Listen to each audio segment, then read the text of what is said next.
ಬಾರೇ ಬಾರೇ ಚಂದದ ಚೆಲುವಿನ ತಾರೆ, ಬಾರೇ ಬಾರೇ ಅಂದದ ಒಲುಮೆಯ ತಾರೆ, ಬಾರೇ ಬಾರೇ. ಏ ಮುಸ್ರಿ ಕೂಸ ಬರ ಇಲ್ಲಿ. ಯಾವನವ ಬಂದೆ ಇರೋ. ಅವನ ಅವ ಎಂತಂದೆ? ಯಾವನ ಅವ? ಏಯ್ ಅವರು ಅವರು ಅಂತ ಹೇಳಿ ಮರ್ಯಾದೆ ಕೊಡಕ್ ನನಗೆ ಗೊತ್ತಾ? ಎಂತ ಅವರುನಾ? ಎಂತ ಭೂತಗೀತ ಮೆಟ್ಕಡಿತಾನ ನಿಂಗೆ? ಆ ರಾಜೇಂದ್ರನ್ ಭೂತದ ಕತಿ ಮುಗಿಸಿದವನು ನಾನೇ.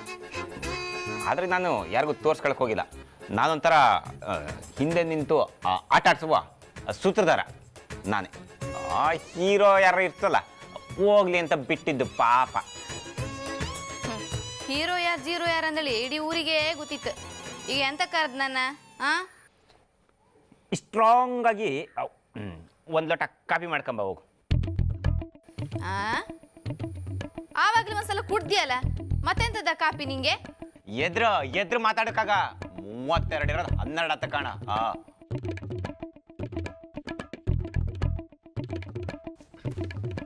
ಈ ಪಚ್ಚಿ ಎಷ್ಟು ಸಲ ಬೇಕಾದ್ರೂ ಕಾಪಿ ಕುಡಿತಾ. ಕಾಪಿ ಏನು ಎಂತ ಬೇಕಾದ್ರೆ ಕುಡಿತಾ. ಯಾರು ಪ್ರಶ್ನೆ ಮಾಡಂಗಿಲ್ಲ. ಪ್ರಶ್ನೆ ಅಲ್ಲ, ಎದುರುತ್ರನೂ ಕೊಡಂಗಿಲ್ಲ. ನಾನು ಎಂತ ಹೇಳಿದ್ರು ಆಯ್ತು ಸರಿ ಮಾಡ್ಕೊಂಬತ್ತೆ ಅಂತ ಹೇಳಕ ಗೊತ್ತಾಯ್ತಾ? ಹೋಗ್ ಕಾಫಿ ಮಾಡ್ಕೊಂಬ.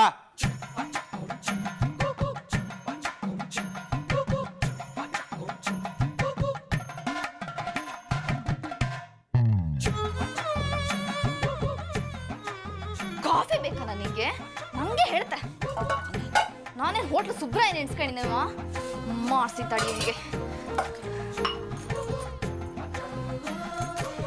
ಉಪ್ಪಾಕ್ತಿ ಬಡ್ಡಿ ಮಗ್ಳಿ ಸಮ ಉಪ್ಪಾಕ್ತಿ.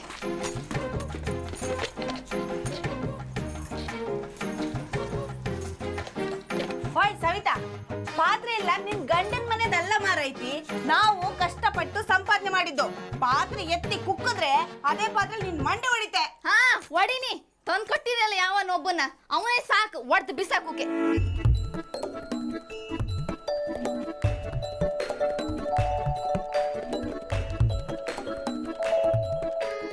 ಒಂದು ಕಾಪಿ ತರಕ ಅದು ಎಷ್ಟ ಮಾರ ಸುಬ್ರಾಯನ್ ಹೋಟ್ಲಿಗೆ ಹೋಗಿದ್ರಾಗಿರ್ತಿ.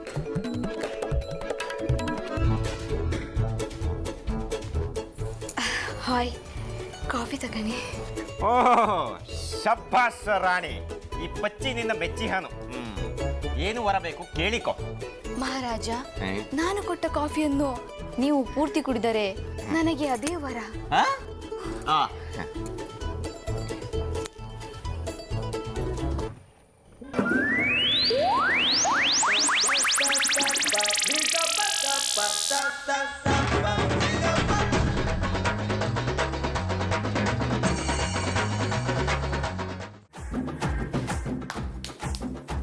ಏಯ್ ಇಲ್ಲಂತಕ ಕೂತ್ಕೊಂಡಿದೆ, ಕೆಲ್ಸಕ್ಕೆ ಹೋಗ್ತಿಲ್ಲ ನೀನ? ಆಹಾ ಮನೆಗೆ ಅಂತ ಕೂತ್ಕೊಂಡು ಅಡುಗೆ ಕೆಲಸ ಮಾಡೋಗಿತ್ತ? ಏಯ್ ಮಾತಾಡ ನೀನು. ಗಂಡ ಕಾಫಿ ಕೇಳಿದ್ರೆ ಅದಕ್ಕೆ ಉಪ್ಪು ಹಾಕಿ ತಂದು ಕೊಡ್ತೀಯಾ? ಇವತ್ತು ಉಪ್ಪು ಹಾಕಿದ್ದೆ ನಾಳೆ ವಿಷ ಹಾಕ್ತೇನೆ ನೀನು. ಇವ್ರೆ ಎಂತ ಹೆಣ್ಣಂತ ಗಂಟು ಹಾಕ್ತೇಪ್ಪ ನನಗೆ. ಏಯ್ ವಿಷ ಕ್ವಶನ್ ಕೆಟ್ಟ ಮಗಳಲ್ಲ ನಾನು. ನಿನ್ನ ಬುದ್ಧಿಗೆ ಇನ್ನೂ ಜಾಸ್ತಿ ಉಪ್ಪು ಹಾಕಿದಿತ್ತು. 4 ಜಾಪಾಳ್ ಮಾತ್ರೆ ಹಾಕಿದಿತ್ತು. ತಪ್ಪು ಮಾಡ್ದಿ ನಾನು. ಏಯ್ ನಾಯಿಂದ ನಿನ್ನ ಸುಮ್ಮನೆ ಬಿಡ್ತಾ ಮಾಡ್ಕೊಂಡ್ಯಾ? ಸುಬ್ರಾಯನ್ ಹೋಟ್ಲಿಗೆ ಹೋಗಿ 3 ದಿನ ಕಾಪಿ ಮಾಡೋದು ಹೆಂಗೆ ಅಂತ ಹೇಳಿ ಕಲ್ತ್ಕೊಂಡು, ಆಮೇಲೆ ಉಪ್ಪು ಹಾಕಿ ಕಾಪಿ ಮಾಡೋದು ಹೆಂಗೆ ಅಂತ ಕಲ್ತ್ಕೊಂಡು ತಂದು ನಿನ್ನ ಬಾಯಿ ಹುಯ್ಲಿಲ್ಲ ಅಂತಂದ್ರೆ ನಾನು ಏಯ್ ಕುಡಿಲಿಲ್ಲ ಅಂದ್ರೆ ಎಂತ ನೀನ? ಅದು ಮರ್ತಾಯ್ತು, ನೆನಪದಾಗ ಹೇಳ್ತೆ. ಏಯ್ ಹೆಂಡತಿ ಕೈಯಲ್ಲಿ ಸೇವೆ ಮಾಡಿಸ್ಕೊಂಡ್ಬಿಟ್ಟು ಕೆಲಸ ಮಾಡಿ ನೀನು. ನಾನು ರಾಜ್ಕುಮಾರ್ ಅನ್ಕೊಂಡು ಕಲಿ ಸ್ವಲ್ಪ. ಅದೇ ಅದೇ ಶ್ರದ್ಧಾ ಮೇಡಮ್ ನೋಡಿ ಕಲ್ತ್ಕ, ದೊಡ್ಡವ್ರನ್ನ ಹ್ಯಾಂಗ್ ಕಂಡ್ಕೊಳಕ್ಕೆ ಅಂತ ಹೇಳಿ. ಸವಿತಾ, ಏನ್ ಗಲಾಟೆ ಇಲ್ಲಿ? ಮನೇಲಿ ಎಲ್ರು ಆರಾಮಾಗಿದ್ರು ನಿಮ್ಮಿಬ್ಬರದು ಮಾತ್ರ ಮುಗಿಯೋದಿಲ್ಲ ಅಲ್ವಾ? ಅಜ್ಜಿ ಹೀಗೆ ಸುಮ್ಮನೆ ಮನೇಲಿ ಕೂತ್ಕೊಂಡು ಏನ್ ಮಾಡ್ತಾ ಇದ್ದೀರಾ? ಕೂತಿಲ್ಲ, ಈ ನಿಂತಿದ್ದೆ ಈಗ. ಅದು ಎಂತ ಇಲ್ಲ ಶ್ರದ್ಧಾ ಮೇಡಮ್, ಇವಳೊಬ್ಬಳೇ ಅಡಿಗೆ ಮನೆ ಕೆಲಸ ಎಲ್ಲ ನೋಡ್ಕೊತಾ ಇದ್ಲಲ್ಲ, ಅದಕ್ಕೆ ನಾನು ಒಂಚೂರು ಸಹಾಯ ಮಾಡಲ ಅಂತ ಕೇಳಿದೆ. ಅಷ್ಟಕ್ಕೆ ಇವಳು ಬೈತಾ ಇದ್ಲು. ಅಜ್ಜಿ ಗಂಡಸು ಕೂತ್ ಕೆಟ್ಟ ಹೆಂಗಸು ತಿರುಗ್ ಕೆಟ್ಲು ಅಂತ ಗಾದೆ ಕೇಳಿಲ್ವಾ ನೀವು? ಹೀಗೆಲ್ಲ ಹಗಲ್ ಹೊತ್ತಲ್ಲೇ ಮನೇಲಿ ಸುಮ್ಮನೆ ಕೂತ್ಕೊಂಡಿರಬಾರ್ದು. ತೋಟದಲ್ಲಿ ಮಾಡಕ್ ಸಾಕಷ್ಟು ಕೆಲಸ ಇದೆ. ರಮೇಶ್ ಅಣ್ಣ ಭುವನ್ ಎಲ್ಲ ಕೆಲಸ ಮಾಡ್ಬೇಕು ಅಂದ್ರೆ ಹೇಗೆ ಹೇಳಿ? ಅಲ್ಲ ಮೇಡಮ್, ಅದು ಅಕ್ಕಳ ಸಾಕತ್ತಿಲ್ಯಾ? ನಾನು ಸೌಟು ಮಾತಾಡ್ಕನ ನಿಂಗೆ. ಮಾತಾಡೋ ನೀನು ಮಾತಾಡಿದ್ರಷ್ಟೇ. ಮೇಡಮ್ ಹೇಳಿದ್ರು ಅಂತ ಹೇಳಿ ಅವ್ರಿಗೆ ಮರ್ಯಾದೆ ಕೊಟ್ಟು ನಾನು ಮಾತಾಡೋದು. ನೀನಷ್ಟೇ ಮಾತಾಡೋದು ಅಚ್ಚಿ ಸಾಕು. ಸರಿ ಮೇಡಮ್, ಹೋತೆ ಗದ್ದೆಗೆ ಹೋತೆ. ಇವತ್ತು ಇಲ್ಲಿಗೆ ಬರೋದೇ ಇಲ್ಲ. ಅಲ್ಲೇ ಊಟ ಮಾಡ್ತೆ, ಅಲ್ಲೇ ಮಲ್ಕತ್ತೆ. ಮತ್ತೆ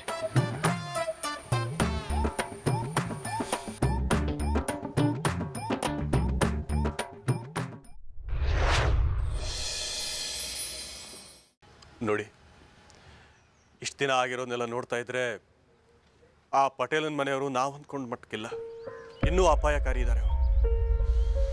ಆದಷ್ಟು ನಾವು ಪ್ರತಿ ಹೆಜ್ಜೆನೂ ಹುಷಾರಲ್ಲಿಡಬೇಕು, ಪ್ರತಿ ಕ್ಷಣನೂ ನಮ್ಮ ಎಚ್ಚರಿಕೆನಲ್ಲಿರಬೇಕು. ಹೀಗೆ ಆದರೆ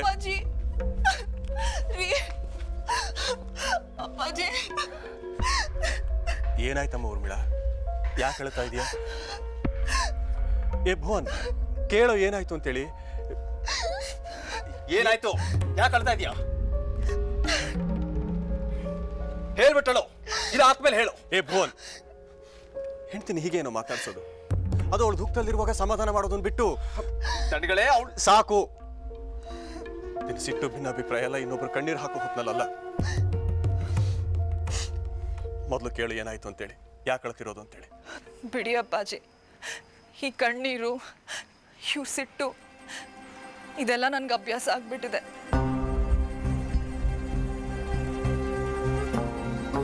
ಅದನ್ನ ಯೋಚನೆ ಮಾಡೋ ಸ್ಥಿತಿಲೂ ನಾನಿಲ್ಲ. ನನ್ಗೆ ಯಾಕೋ ತುಂಬಾ ಭಯ ಆಗ್ತಿದೆ ಅಪ್ಪಾಜಿ, ತುಂಬಾ ಭಯ ಆಗ್ತಿದೆ ನನಗೆ.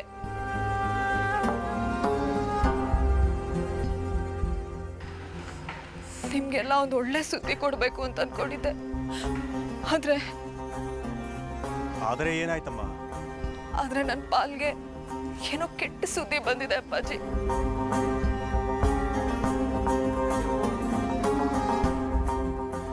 ಏನಾಯ್ತಮ್ಮ? ಒಗಟೊಗಟಾಗಿ ಮಾತಾಡೋದನ್ನ ಬಿಟ್ಟು ಏನಾಯ್ತು ಅಂತೇಳಿ ನೇರವಾಗಿ ಹೇಳು. ಒಗ್ಟೊಗ್ಟಾಗಿ ಮಾತಾಡೋಷ್ಟು ಟೈಮ್ ಇಲ್ಲ ಅಪ್ಪಾಜಿ. ನಾನು ಈಗಲೇ ಊರಿಗೆ ಹೋಗ್ಬೇಕು. ಹೇಗಾದ್ರೂ ಮಾಡಿ ನಾನು ಊರಿಗೆ ಕಳಿಸ್ಕೊಡಿ ಪ್ಲೀಸ್, ಪ್ಲೀಸ್ ಅಪ್ಪಾಜಿ. ಅಲ್ಲಮ್ಮ, ಊರಿಗೆ ಯಾಕೆ? ಅಂಥದ್ದೇನಾಯ್ತು ಈಗ? ಅಮ್ಮಂಗೆ ತುಂಬ ಹುಷಾರಿಲ್ವಂತೆ, ಸೀರಿಯಸ್ ಆಗಿದಾರಂತೆ, ಹಾಸ್ಪಿಟ್ಲಿಗೆ ಸೇರಿಸಿದಾರಂತೆ. ನನಗೆ ಯಾಕೋ ತುಂಬಾನೇ ಭಯ ಆಗ್ತಿದೆ ಅಪ್ಪಾಜಿ. ಅಯ್ಯೋ ದೇವ್ರೆ, ಅಲ್ಲಮ್ಮ, ಈ ವಿಷಯ ನಿನಗೆ ಹೇಗೆ ಗೊತ್ತಾಯ್ತು? ಅದು ಅಜ್ಜಿ ಹತ್ರ ಮಾತಾಡೋಣ ಅಂತ ಫೋನ್ ಮಾಡಿದ್ದೆ. ಅವಾಗ ಅವ್ರು ಹೇಳಿದ್ರು ಅಮ್ಮಂಗೆ ಹುಷಾರಿಲ್ಲ, ಹಾಸ್ಪಿಟ್ಲಿಗೆ ಸೇರಿಸಿದ್ದೀನಿ ಅಂತ. ಒಂದು ಪಕ್ಷ ಅವ್ರಿಗೆ ನಾನು ಫೋನ್ ಮಾಡಿಲ್ಲ ಅಂದಿದ್ದಿದ್ರೆ, ಏನಾದರೂ ಹೆಚ್ಚು ಕಮ್ಮಿ ಆಗಿದ್ದಿದ್ರೆ.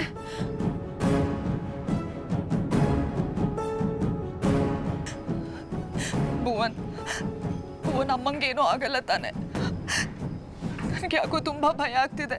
ಬನ್ನಿ ಭುವನ್, ಊರಿಗೆ ಹೋಗೋಣ ನಾವು. ನೀನು ಹೋಗ್ಬಾ, ನಾನು ಬರಲ್ಲ. ಏ ಭುವನ್, ಏನ ನಿನ್ನ ಹಠ? ಅವಳೇ ನಿನ್ನ ಹೆಂಡ್ತಿನೋ ಅಥವಾ ಶತ್ರುನೋ? ನಿನ್ನ ಹಿತ ಬಯಸೋಳ್ಕೊಣ ಅವಳು. ನೀನು ಪೊಲೀಸ್ ಸ್ಟೇಷನಲ್ಲಿದ್ದಾಗ ಅದೆಲ್ಲೋ ಇದ್ದವಳು ನಿನ್ನ ಕಷ್ಟಕ್ಕೆ ಬಂದು, ಆದ್ರೀಗ ಅವಳು ಕಷ್ಟದಲ್ಲಿದ್ದಾಳೆ ಆದಾಗ ಶಂಕರಣ್ಣ ನನ್ನ ಶತ್ರು.